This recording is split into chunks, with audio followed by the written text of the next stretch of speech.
Good morning students. आज हम व्याकरण में लेसन नंबर 7 लिंग पढ़ेंगे। लिंग का मतलब होता है शब्द के जिस रूप से किसी वस्तु या प्राणी के पुरुष या स्त्री होने का बोध होता है उसे हम लिंग कहते हैं। मतलब मेल फीमेल का जो मतलब बताते हैं उसे हम लिंग कहते हैं। लेसन में बताया गया है हमारे आसपास जो भी व्यक्ति प्राणी या वस्तुएं हैं वे सभी पुरुष या स्त्री जाति के होते हैं। जैसे दादाजी क्या है, पुल्लिंग। पिताजी पुल्लिंग, मतलब देखो पुरुष जाति का बोध करा रहे हैं ना, इसलिए ये क्या है, पुल्लिंग।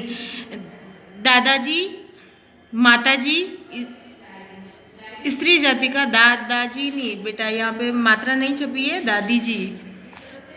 माताजी स्त्री जाति का बोध कराते हैं। संज्ञा की पहचान लिंग से होती है। मतलब जो दादाजी पिताजी तो क्या पुल्लिंग में मेल फीमेल हो गया, ये मेल तो हो गया पुल्लिंग और फीमेल हो गया स्त्रीलिंग। नीचे कुछ चित्र दिए गए हैं, देखिए और उनका अंतर बताइए। बेल हल जोतता है, बेल क्या हो गया, पुल्लिंग।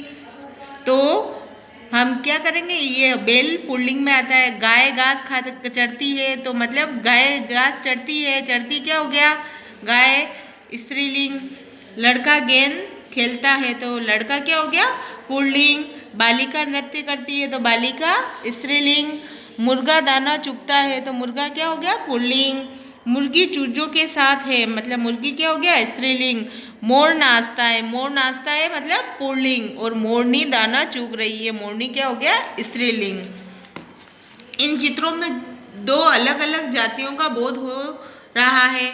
बैल लड़का, मुर्गा और मोर पुरुष जाति का बोध करा रहे हैं तथा गाय बालिका, मुर्गी और मोरनी स्त्री जाति का बोध करा रहे हैं। जो संज्ञा शब्द पुरुष जाति का बोध कराते हैं उन्हें पुल्लिंग कहते हैं, जैसे हिरण, फूल, पहाड़, चंद्रमा आदि।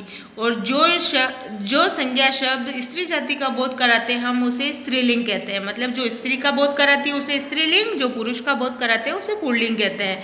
तो लिंग की क्या डेफिनेशन हुई, शब्द के जिस रूप से ज्ञात हो कि संज्ञा स्त्री जाति की है या पुरुष जाति की उसे हम क्या कहते हैं, लिंग। अब देखो लिंग के भेद। लिंग कितने प्रकार के होते हैं, दो। तो लिंग दो प्रकार के होते हैं, पुल्लिंग और स्त्रीलिंग।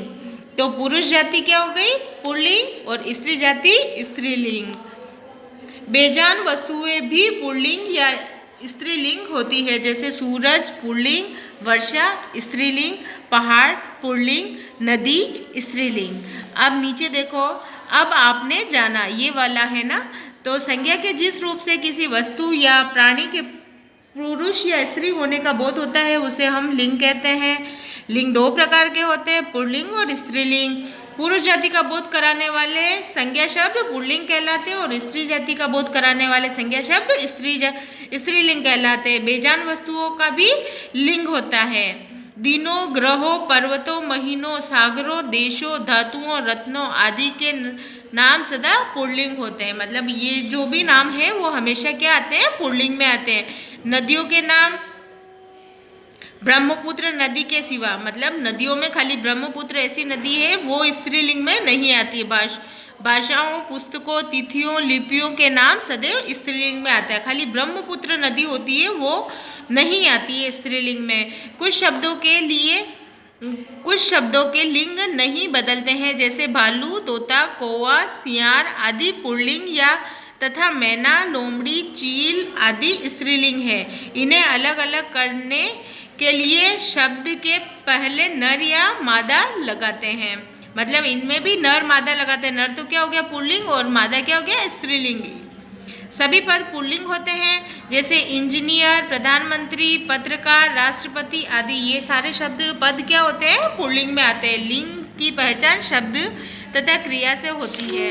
अब ये सारा लेसन आपको एक बार वापस घर पे रीड करना है। Thank you.